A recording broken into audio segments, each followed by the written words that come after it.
Hello everyone, नमस्कार, जय श्री राम, हर हर Mahadev. Delhi travellers में आपका स्वागत है।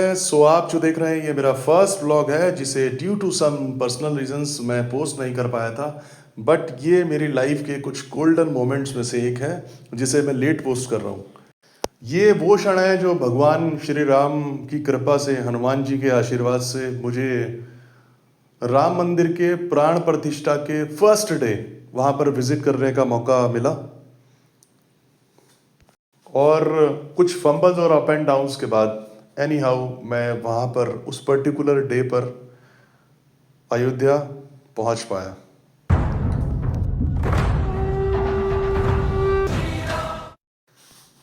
अयोध्या पहुँचने के लिए मैंने ट्रेन मोड को सिलेक्ट किया और लगभग 8:30 बजे शाम की ट्रेन बुक कर दी जो कि अर्ली मॉर्निंग वहाँ पहुँच जाती है।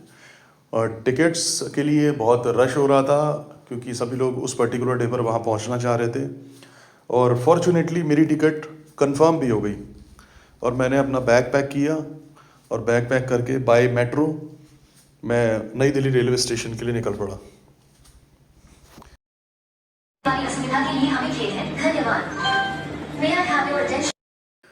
ट्रेन अपने निर्धारित समय पर प्लेटफॉर्म पर पहुंच चुकी थी और मैं भी सही समय पर अपनी ट्रेन के नियर पहुंच गया।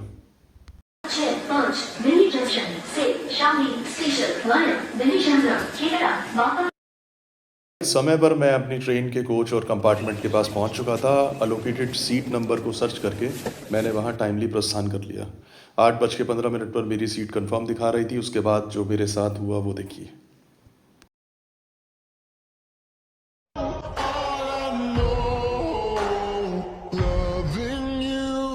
मोए मोए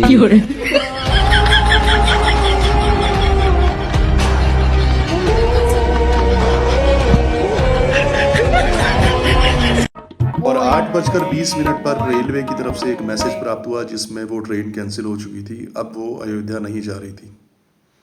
मैं यह संदेश सुनकर बहुत दुखी हुआ, परंतु मैंने हार नहीं मानी और अपने एक मित्र को फ़ोन लगाया और उसे कार से चलने को कहा। पेट्रोल का टैंक हमने नियर बाय पेट्रोल स्टेशन से फुल करा लिया और लगभग 10:30 बजे हमने अयोध्या की ओर दिल्ली से प्रस्थान कर लिया।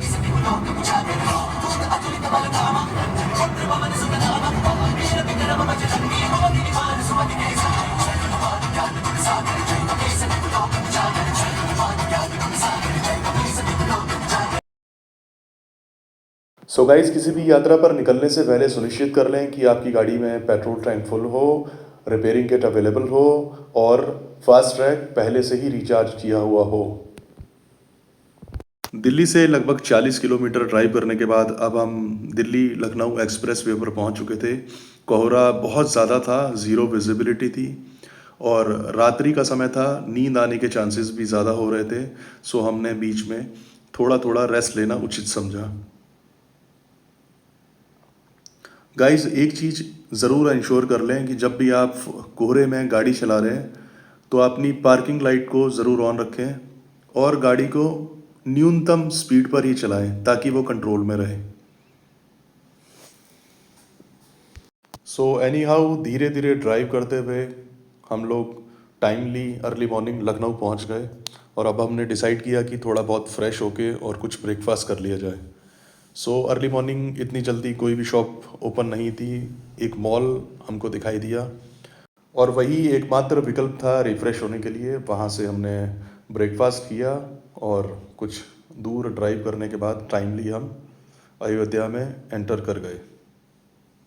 पूरे शहर को फूलों से सजाया हुआ था, बहुत ही साफ सुंदर दिखाई पड़ रहा था, रोड बहुत क्लीन दिखाई पड़ रहे थे और टाइमली हम निर्धारित समय पर अयोध्या के चौक पर पहुंच गए जहां से मंदिर की ओर रास्ता जाता है। ये वो मुख्य द्वार है जहां पर आपको पहुंचना पड़ता है, चाहे आप किसी भी निजी वाहन से आ रहे हैं या आप सार्वजनिक वाहन से आ रहे हैं।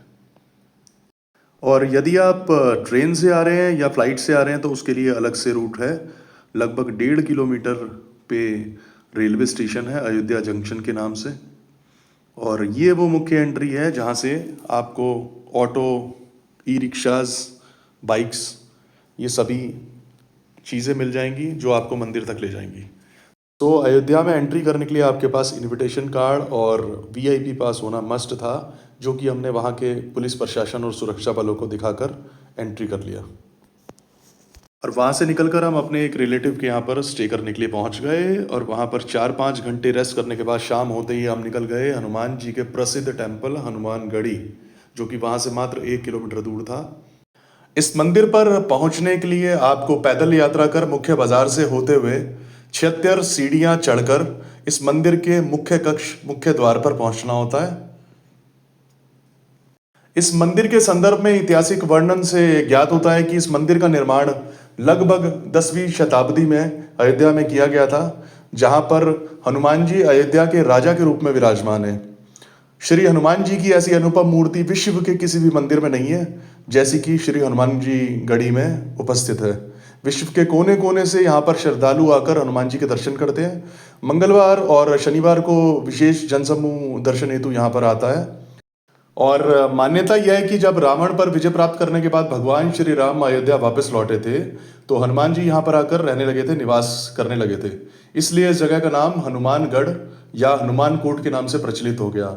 आधुनिक युग में इसे हनुमानगढ़ी के नाम से जाना जाता है, जो कि अयोध्या में स्थित है। यहाँ हनुमान जी साक्षात अपने सभी श्रद्धालुओं को दर्शन देते हैं और यहाँ से रामकोट की रक्षा भी करते हैं। और हिंदू धर्म की मान्यता के अनुसार एक प्रथा भी है कि यदि आप राम जी के दर्शन करने के लिए राम मंदिर में जा रहे हैं, तो सबसे पहले आपको भगवान हनुमान जी के दर्शन अवश्य करने चाहिए। अब आप श्री हनुमान जी के दर्शन करते हुए मंदिर के पिछले भाग से होते हुए ढलान को फॉलो करते हुए और कुछ सीढ़ियों का प्रयोग करके वापस मुख्य बाजार में प्रस्थान करते हैं, और यही रास्ता श्री राम मंदिर को भी जाता है। श्री हनुमानगढ़ी मंदिर परिसर से श्री राम मंदिर की दूरी केवल 300-400 मीटर है, जिसे आप पैदल यात्रा करके पूरा कर सकते हैं और वहां पहुंच सकते हैं। भगवान की कृपा और उनके आशीर्वाद से 22 जनवरी 2024 को इनॉग्रेशन वाले दिन मैं अयोध्या की पावन धरती पर कदम रख चुका था, परंतु श्री राम भगवान के मुख्य मंदिर के दर्शन नहीं कर सका because of security reasons. Bharat के प्रधानमंत्री श्री नरेंद्र मोदी उस दिन उस मंदिर का इनॉग्रेशन करने के लिए एक कार्यक्रम में आए हुए थे, जिसकी वजह से प्रशासन ने सभी श्रद्धालुओं, स्थानीय लोगों और विजिटर्स को वहाँ पर अलाउ नहीं किया था। उस दिन को यूटिलाइज करते हुए मैंने आसपास के अन्य मंदिरों को विजिट करने का निर्णय लिया और मैंने जानकी टेम्पल में प्रवेश पा लिया, जो कि बहुत ही महज पास में ही स्थित था। ये जो आप मंदिर परिसर का वीडियो देख पा रहे हैं, ये जानकी टेम्पल है, जहाँ माँ जानकी विराजमान है। और भाग्य से उस मंदिर के मुख्य महंत द्वारा आशीर्वाद प्राप्त करने का भी सौभाग्य प्राप्त हुआ। और जानकी मंदिर में दर्शन करने के बाद मैं फिर से निकल गया भगवान श्री राम टेम्पल की ओर, क्योंकि अब प्रधानमंत्री का काफिला वहाँ से जा चुका था। परंतु मुख्य द्वार पर आने के बाद यह दृश्य देखकर दर्शन करने का चांस नहीं बन पाया, क्योंकि सुरक्षा बहुत ज़्यादा सख्त दिखाई पड़ रही थी। श्रद्धालुओं की जो लाइन थी वो बहुत लंबी लंबी कतार में और बहुत दूरी तक दिखाई पड़ रही थी, परंतु मैंने हार नहीं मानी और भगवान की कृपा से मुझे उस मंदिर के अंदर प्रवेश पाने का मौका मिल गया। ये वो कॉरिडोर है जहाँ से मुख्य द्वार से, मेन रोड से आप एंट्री करते हैं और कुछ कदम पैदल यात्रा करने के बाद यही रास्ता सीधा मंदिर के मुख्य परिसर में प्रवेश दिला देता है। मेरे द्वारा रिकॉर्ड किए जा रहे वीडियो के माध्यम से आप देख सकते हैं कि सिक्योरिटी कितनी ज़्यादा टाइट थी।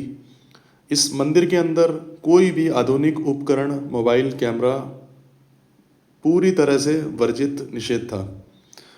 परंतु वहाँ के स्थानीय निवासी और मेरे घनिष्ठ मित्र की सहायता से मैंने सुरक्षा कार्यालय में रिक्वेस्ट करके मंदिर के मुख्य परिसर में अपने मोबाइल फ़ोन के साथ प्रवेश की अनुमति पा ली। और मैं इसके लिए अपने आप को बहुत भाग्यशाली समझता हूँ कि मैं उन सभी ऐतिहासिक पलों को अपने फ़ोन के कैमरे के अंदर रिकॉर्ड कर पा रहा था और साक्षात उन सभी प्रमाणों को अपनी आंखों से भली भांति देख भी पा रहा था। और यह वो यादगार क्षण हैं जिनको शब्दों में बयान नहीं किया जा सकता। ये एक्सपीरियंस मेरी लाइफ में पहली बार था। इतना खूबसूरत मंदिर मैंने अभी तक अपने जीवन काल में नहीं देखा था। आप देख सकते हैं कि ये मंदिर की एंट्री से पहले एक छोटा सा सिक्योरिटी चेक है, जिसे पास करके आप कुछ स्टेयर्स को फॉलो करते हुए सामने की तरफ बढ़ते हैं। ये सामने जो है आपको दिखाई पड़ रहा है, ये मुख्य मंदिर है।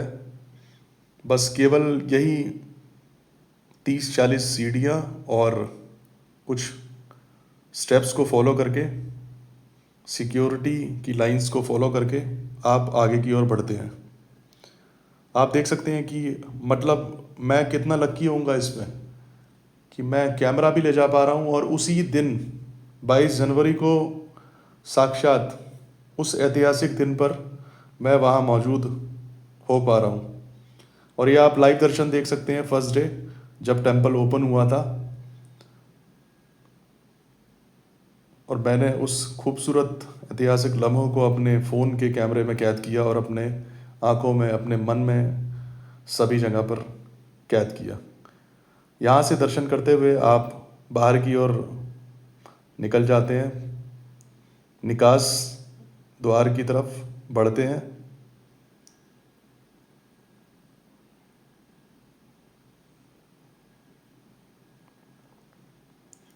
अब मैं आपको इस मंदिर का साइड का व्यू दिखाता हूँ। इस तरह से मंदिर को खूबसूरती से लाइटिंग से, फूलों से सजाया हुआ था।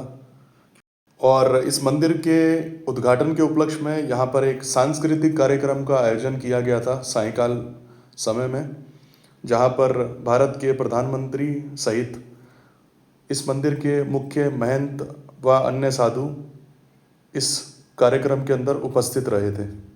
अब मंदिर में दर्शन करने के बाद आप बढ़ जाते हैं डोनेशन काउंटर की ओर, जो कि बाहर जाते हुए रास्ते में आपको दिखाई पड़ते हैं।